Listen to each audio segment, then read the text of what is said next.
J'ai commencé par thermocoller les deux parmentures des devants. Pour ceci, j'ai utilisé un thermocollant tissé. Je les préfère parce qu'ils permettent de garder quand même la souplesse et le mouvement du tissu. Ils ne rigidifient pas, donc ils maintiennent, vous voyez, pour plus que ça soit extensible vu que c'est dans le plein biais. Mais par contre, ça permet quand même de garder le joli tombé du tissu. Donc ensuite, j'ai replié 5 cm de chaque côté avec le fer à repasser. Ensuite, j'ai surjeté le bord de la parmenture sur le petit devant uniquement. Le grand, on le fera plus tard.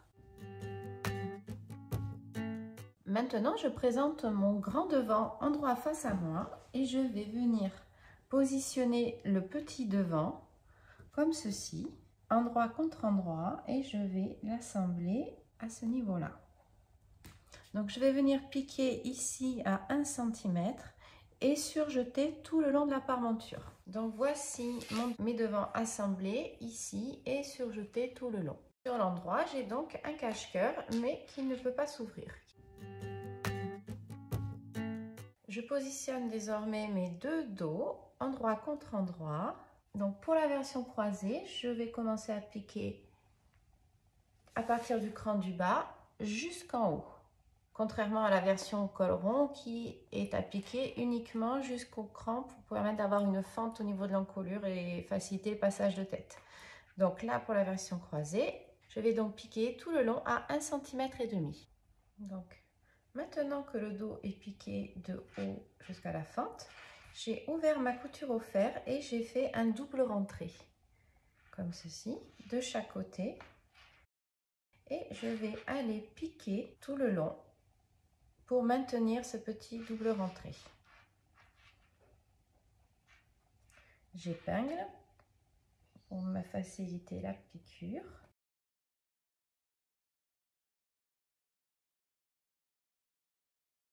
Donc voici ma couture milieu de dos bien propre, repliée, piquée jusqu'en bas pour la fente. À présent, je prends la petite bande d'encolure dos que j'ai pliée en deux au fer à repasser. Donc l'envers à l'intérieur, l'endroit à l'extérieur. Je présente l'encolure de mon dos. Donc là, ce que je vais faire de manière à pouvoir bien équilibrer, je vais matérialiser le milieu de la bande par une petite épingle. Hop, que je positionne comme ceci. Donc la bande, la pliure sur le bas et je vais venir faire tout le tour.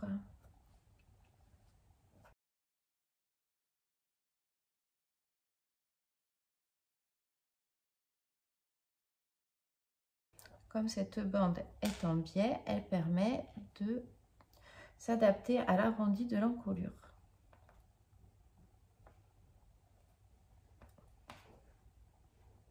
Voilà. Maintenant, je vais piquer à 1 cm.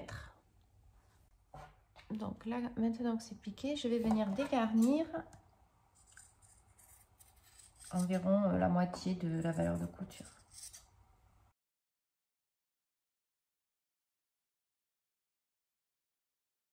Donc avec le fer, j'ai couché les valeurs de couture et le petit biais vers le haut et ensuite je le rabats. Je le maintiens avec des épingles de manière à avoir un joli rouloté sur le bord.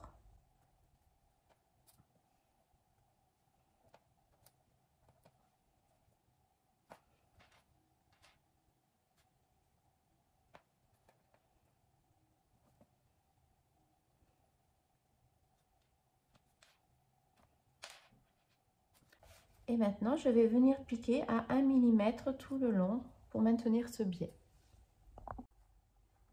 Donc là, maintenant, j'ai piqué la bande d'encolure sur l'envers et sur l'endroit, nous avons donc une petite surpiqûre.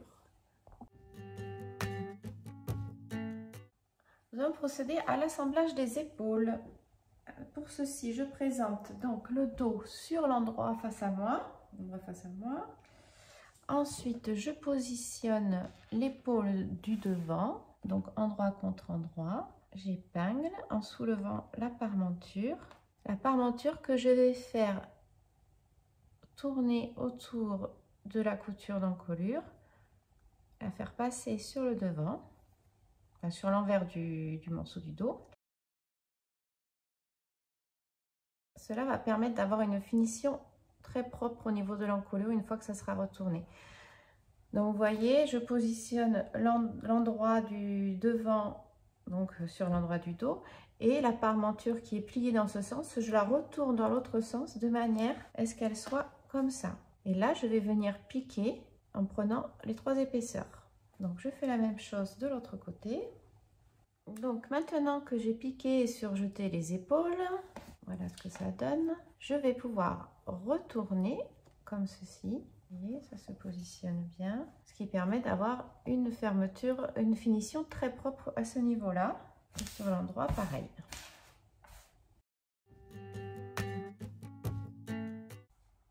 Je vais à présent pouvoir venir assembler mes coutures côté.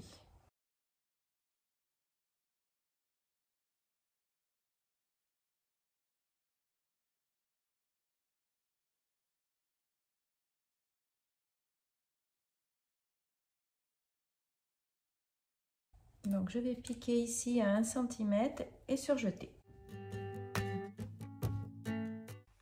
Donc voici les coutures côté piquées et surjetées. Je les ai aussi repassées vers le devant. Ensuite, j'ai repassé les coutures d'épaule, couchées aussi. Maintenant, j'ai préparé les fils de fronce, donc que j'ai fait de couleurs contrastées. Donc, en commençant par le dos, donc un premier fil à peu près à 8 mm et l'autre 4 mm au-dessus. Donc, je l'ai fait contraster de manière à ce que ce soit plus facile à travailler et à enlever. Donc, je le fais aller sur la partie du dos uniquement. Ensuite, je fais 2 autres fils de fronce sur la partie du devant uniquement. Donc, il commence du côté à l'autre côté. Donc, à ce niveau-là, ce qui est important, c'est qu'il faut bien plier la parmenture comme elle se présentera au final avant de passer les fils de fronce. Voilà. Donc, au final, mon croisé, il est comme ceci. Donc là, mon fil de fronce. Donc là, j'ai bien plié les parmentures. Vous voyez, là, c'est bien, c'est comme il se présentera à la fin. Et donc, mes fils de fronce passent en bas, s'arrêtent ici. Et idem pour l'autre dos.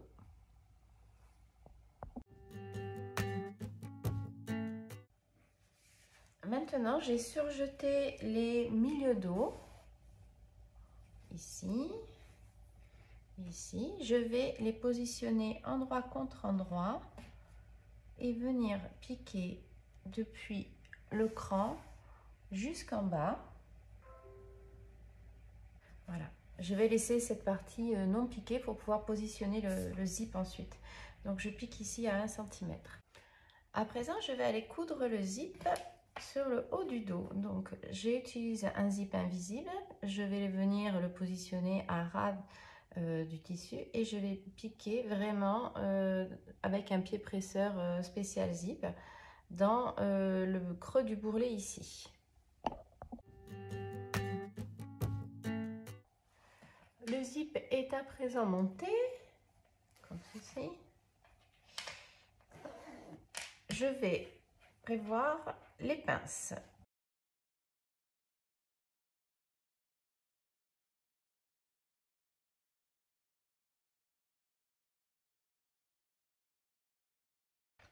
Et je vais aller piquer à la machine ici. Et pareil pour l'autre côté. Donc à présent, j'ai pris le devant, le panneau devant qui sera ensuite drapé. J'ai fait un surjet en bas et un rempli de 2 cm au fer à repasser que je vais aller piquer tout le long à 1 cm. Maintenant que j'ai piqué mon ourlet, je vais préparer mon drapé en positionnant le panneau devant en droit face à moi et à l'aide des petits repères que j'ai mis sur le devant, je vais faire un plissé en faisant les plis vers le haut quand on a l'endroit face à soi, l'endroit du devant. Voilà, je les épingle sur le côté. Ce Ce qui est important, c'est de bien aligner les bords, ce qui donne l'orientation des plis. Vous voyez? Parce que si, par exemple, je ne sais pas, vous faites un décalage comme ça, le pli, il va s'orienter vers le bas. Alors que là, l'idée, c'est de vraiment bien aligner les côtés. Et ça change totalement l'orientation du pli. Donc là, maintenant, je vais aller faire une petite piqûre de maintien à 6 mm à peu près. Donc maintenant que mes plis sont piqués sur le côté, je vais attraper mon morceau devant. Voilà, je vais positionner l'endroit face à moi. Là, nous avons le petit cran. Comme je ne le vois pas sur l'endroit, je vais le mettre là. Voilà, il était là. Et maintenant, je vais donc pouvoir venir superposer le panneau drapé sur ma jupe. Donc, et je vais épingler les côtés.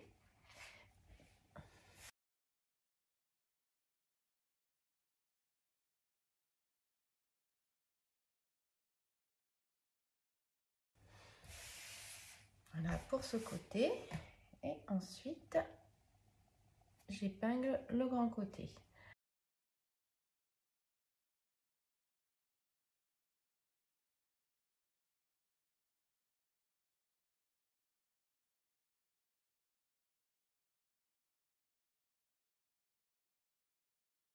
Là, il est normal que le panneau n'aille pas jusqu'en bas puisqu'il y a la valeur de l'ourlet. Il y a une petite marge qui permet aussi de raccourcir un peu plus si besoin pour l'ajuster à votre stature. Donc là, je vais venir piquer ici, faire une piqûre de maintien à 6 mm. Idem de l'autre côté. Ça permettra de garder les deux devant, les deux morceaux du devant, les deux épaisseurs en place pour ensuite pouvoir l'assembler avec le dos. Maintenant que mes deux morceaux de devant sont fixés sur le côté, je vais pouvoir venir positionner ma jupe dos endroit contre endroit de manière à les assembler.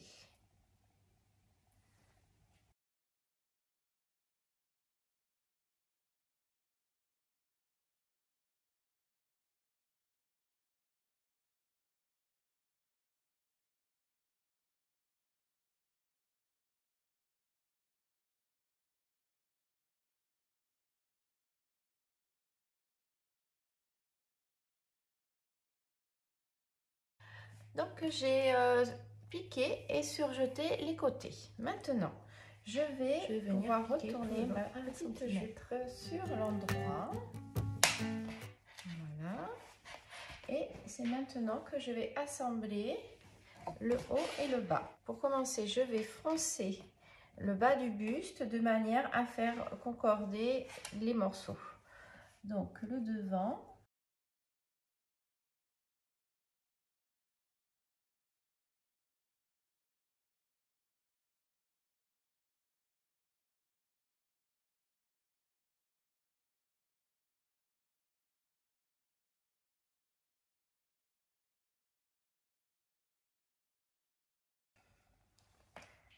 Donc là, je fronce. Ensuite, je me sers du petit cran qu'on a fait là, qui est le cran qui correspond au milieu du buste. Je le déplace de manière à rejoindre le cran de la jupe. Voilà, j'ai mis une petite épingle pour maintenir les deux ensemble. Et là, le milieu de la jupe doit correspondre à ce.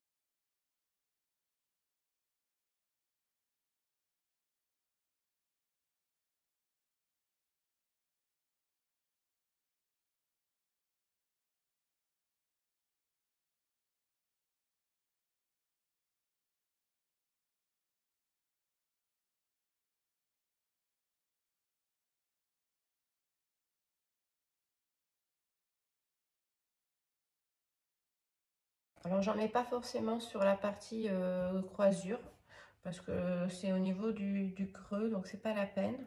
J'en mets plutôt là au niveau qui correspond à la poitrine pour donner du volume à la poitrine. Je vais faire pareil pour le dos.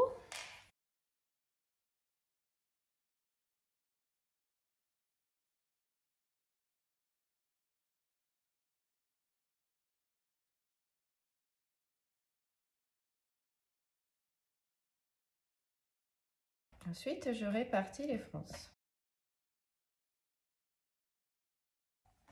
Voilà, maintenant que mes fronces sont toutes faites, je vais mettre ma jupe sur l'endroit et je vais positionner, présenter mon buste sur l'envers. Voilà, je le retourne de manière à avoir l'envers. Et je vais insérer ma jupe dans mon buste. Alors, je retrouve mon cran, voilà, de milieu, que je vais mettre avec mon cran de milieu de jupe. Et voici ma jupe qui est dedans. Voilà, on voit la jupe là. Et le buste qui est autour. Donc maintenant, je vais pouvoir raccorder tous les points.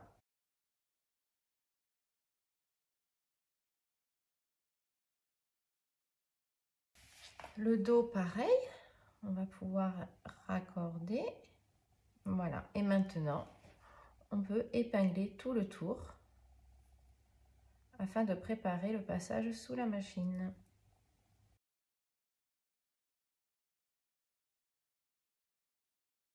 Je vais maintenant venir piquer tout le tour à 1 cm.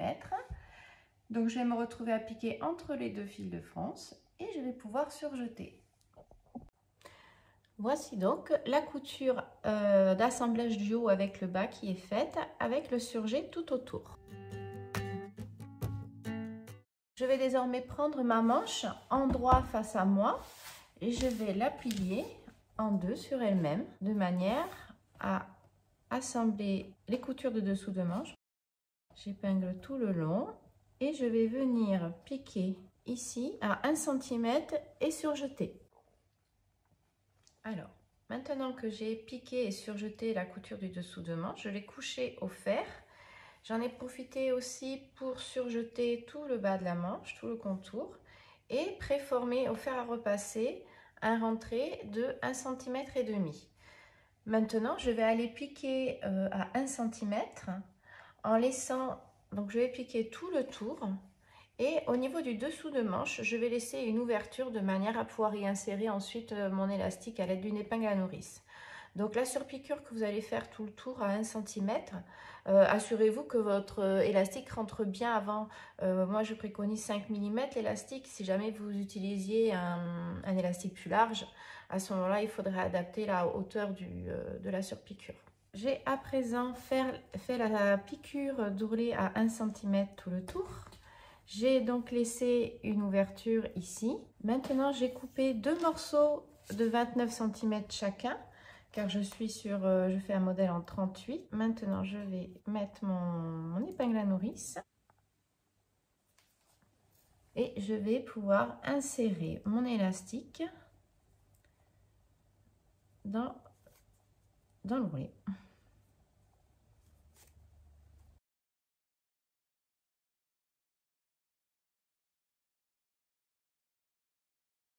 Donc, arrivé au bout, je fais ressortir mon épingle à nourrice et je vais venir piquer mon élastique à la machine ou à la main, comme vous préférez. Donc, maintenant que j'ai fixé mon élastique, j'ai refermé mon ouverture, voilà, de manière à ce que l'élastique soit bien pris dedans. Donc, les fils de fronce à la tête de manche, donc alors sur la partie dos, entre le cran du haut, là où il y a les deux crans, c'est le dos, jusqu'au cran du devant. Donc avec un fil contrasté, avec un long point, 1 à 8 mm et 1 à 12 mm. Pour le montage de la manche, je présente ma robe sur l'envers et ma manche sur l'endroit. J'insère ma manche dans l'emmanchure de la robe. J'attrape la couture du dessous de manche que je vais venir aligner avec ma couture côté de la robe. Ensuite, je fais correspondre l'écran. Je mets quelques épingles supplémentaires entre l'écran de manière à bien maintenir mon emmanchure et ma manche. Voilà. De l'autre côté, du côté du dos, je fais pareil. Je fais concorder l'écran.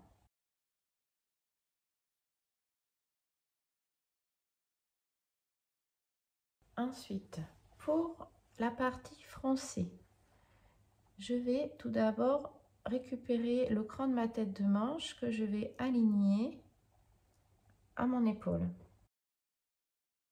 Et ensuite, je vais attraper les deux fils supérieurs de ma tête de manche que je vais coulisser de manière à faire des fronces et récupérer la même longueur que mon emmanchure.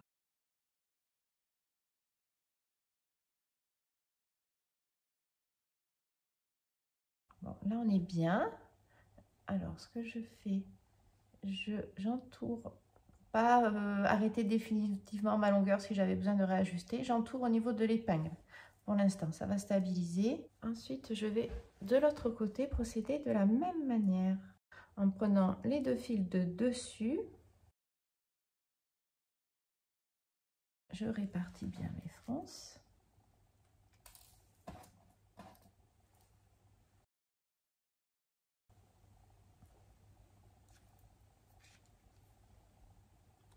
Et ensuite, je maintiens avec des épingles.